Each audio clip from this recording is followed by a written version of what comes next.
Bonjour, je suis psychologue clinicienne, j'ai un cabinet privé, on m'a demandé d'intervenir sur le thème de la famille et la place que chacun prend dans sa famille ou qu'il a eu dans sa famille originelle. Aujourd'hui, dans mon cabinet, je reçois beaucoup de personnes qui sont en questionnement concernant leur place. La société actuelle, qui est dispersée, avec un manque d'engagement, un manque de structure familiale, ne nous permet pas parfois de pouvoir trouver nos marques et de pouvoir grandir en sérénité, soit en couple, soit dans une famille, soit en tant que parent, soit en tant qu'enfant. Et donc parfois il est nécessaire de prendre le temps de pouvoir se situer. Aujourd'hui, mon propos, ce sera de vous aider à prendre quelques repères de relecture et de discernement sur votre place et comment vous êtes en relation avec ce qui vous entoure. La place est déterminée aussi par la famille. Quand on vient au monde, nous arrivons dans une famille qui nous entoure, qui nous fait découvrir le monde, et c'est avec le regard des parents que nous pouvons découvrir le monde. Donc c'est un regard très particulier qui devient le nôtre et que l'on partage avec ceux qui nous entourent. La problématique des places, c'est parfois quand il y a des défaillances, un héritage difficile, des places pas très définies. Dans les familles recomposées, ça peut être aussi une difficulté. Et donc, je vais vous donner un petit repère pour voir à quelle place vous vous trouvez par rapport à votre famille. Votre famille originelle, vous pouvez le faire, ou votre famille, votre nouvelle famille. Imaginez un couple, un homme, une femme, qui se rencontrent et qui forment un couple. On va dire que c'est comme un peu un noyau d'une cellule. La cellule, ce sera la cellule familiale. De ce noyau va naître des enfants, 1, 2 ou plus. Et ces enfants, pour l'équilibre de la famille, on pourrait imaginer qu'ils doivent être en satellite autour de ce noyau. Et donc la question que je pose souvent à mes patients, c'est vous, dans votre famille aujourd'hui, s'ils ont une famille, ils sont mariés avec des enfants, comment vous vous situez dans votre famille? Et vous allez voir que c'est pas si simple que ça. Donc on a beaucoup de formulations. Il peut y avoir le père avec ses enfants et la femme qui est en périphérie.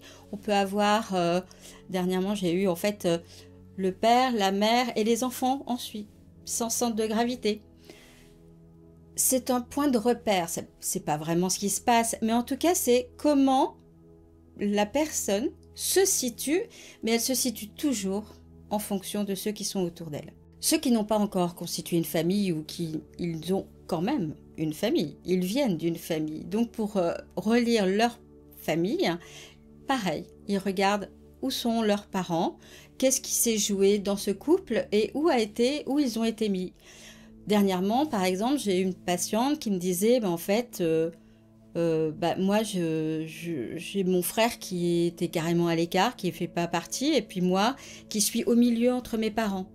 Alors, voilà. Et on voit bien que là, la question, c'est quelle place on m'a donnée, ou quelle place je pense qu'on m'a donnée, ou quelle place je voudrais avoir. Et donc, se resituer, ça fait comme un regard un petit peu hélicoptère sur comment ça s'est organisé dans ma famille. Donc on peut le faire dans sa famille d'origine, on peut le faire dans la famille qu'on a construite. Un élément important aussi pour pouvoir se situer, c'est un peu toute la progression de l'enfance jusqu'à la période d'adulte. Il est bien de regarder et de savoir en tout cas que le petit enfant qu'on a été dans le ventre de la mère a vécu un déploiement de la personne et à tout le potentiel psychique. À la naissance, il est confronté à sa nouvelle relation au monde et petit à petit il va grandir avec un aller-retour dans le regard des parents. Il va y avoir aussi l'acquisition de la marche, de la parole, et tout ça ce sont des stades progressifs, mais on revient jamais avant. C'est-à-dire une fois qu'on parle, on parle, sauf cas traumatique, mais voilà, on a une progression. On va dans la période de l'enfance, et après la période de l'adolescence, où se joue beaucoup de déploiement aussi au niveau du corps et du psychisme. Et après, on va rentrer dans la période d'adulte. Et ce qu'on ne nous dit pas vraiment, c'est que dans cette période d'adulte, on a à assumer sa place d'adulte, d'homme, et de femme, c'est-à-dire de position vraiment avec une interaction avec les parents, parce qu'il y a aussi une identification aux parents qui s'est jouée, dont on n'est pas forcément conscient. Et puis après, il y a la rencontre avec l'autre pour faire couple. Donc là, on devient époux ou épouse, et après, on devient père ou mère.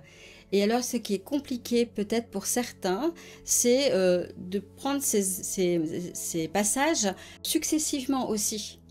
Alors que d'être homme ou femme, c'est aussi pouvoir être époux et épouse et père et mère en même temps. Ce qu'on peut constater, c'est que une société sans Dieu, forcément, met quelque chose d'autre à la place. La science, l'argent, diverses choses. Et du coup, on en perd l'essence même de la relation d'amour.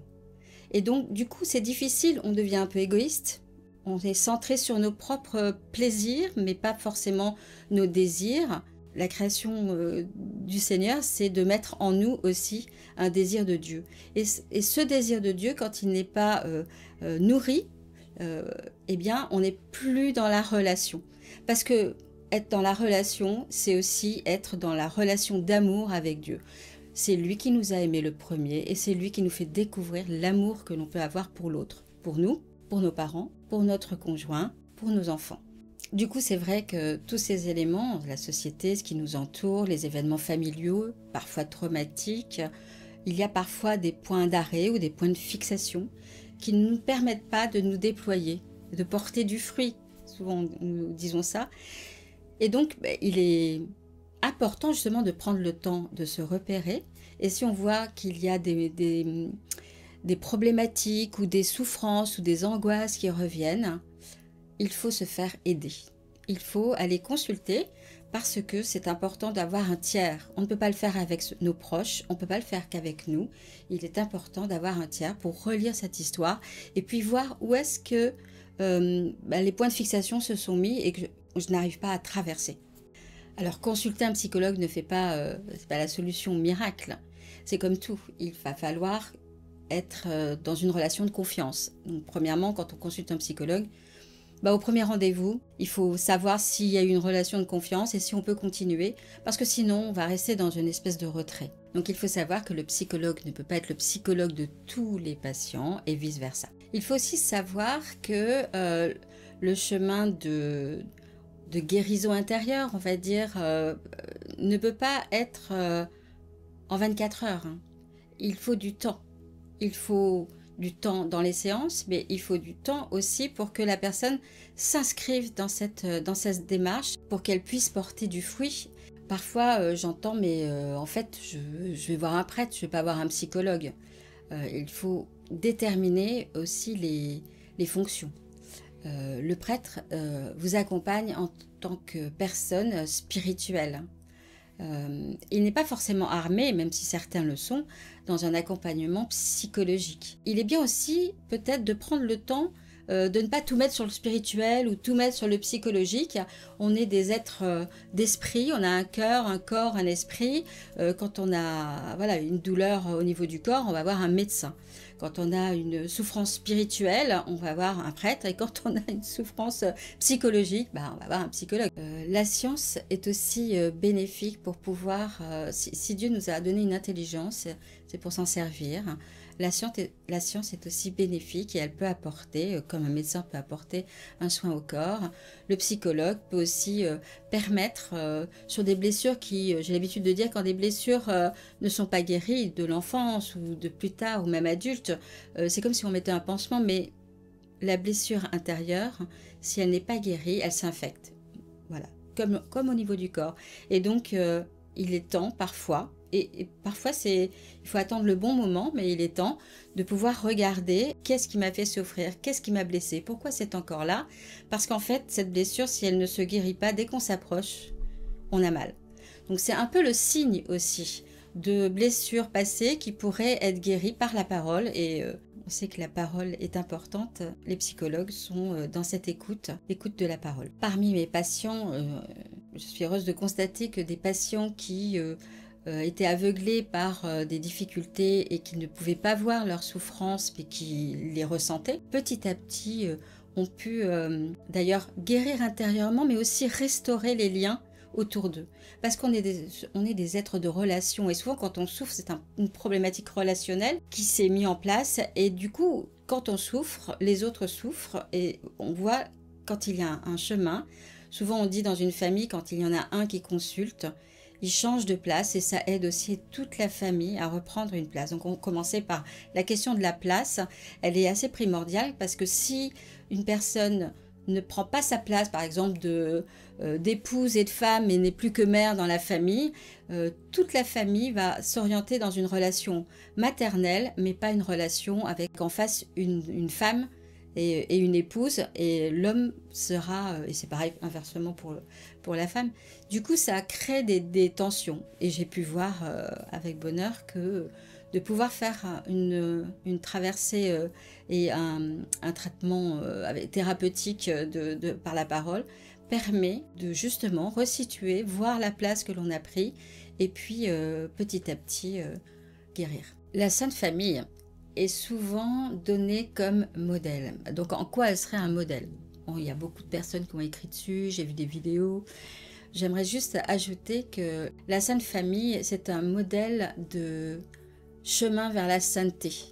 C'est pas juste une image, une représentation de ce que les familles doivent être.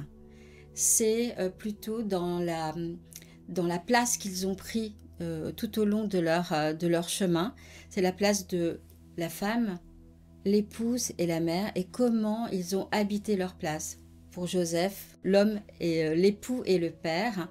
Et Jésus qui est là, Dieu fait homme, vient révéler l'amour. Et je trouve ce qui est le plus beau, c'est cette relation d'amour entre Dieu qui est révélé comme père à tous les hommes, et cette relation d'amour que Marie au pied de la croix reçoit, c'est-à-dire qu'elle nous reçoit comme ses enfants, et de sa tendresse. L'amour de Dieu, dans Saint Jean, c'est Dieu est amour. L'amour de Dieu est débordant, débordant pour nous et pour notre salut et notre bonheur en Dieu. Et quand on est en questionnement sur la place, la recherche de sa place, je pense que ce qui pourrait nous aider, c'est d'être confiant, aimant, savoir que Dieu nous aime, il nous donne cette place singulière et qu'on peut aimer en retour.